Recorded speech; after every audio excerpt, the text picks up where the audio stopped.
Bir ustoz shogirdlariga ta'lim berar ekanlar va bir kuni talabalarga aytdilar. Ertaga dedilar, hammalaringiz o'zlaringiz uchun qimmatbaho deb hisoblagan narsalaringizdan ozgina olib kelinglar dedilar.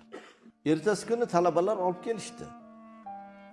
Ustoz terilib turgan talabalarning oldidan o'tib qarab borar ekanlar.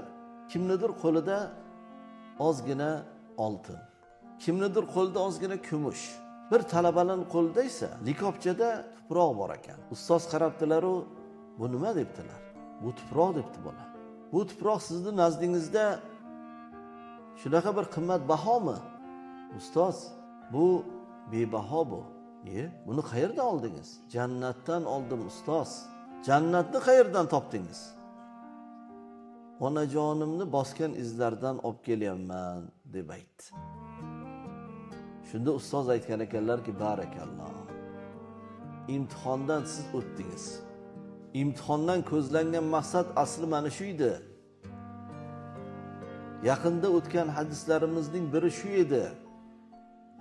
Jannat onalaringizning oyog'ining ostidadir.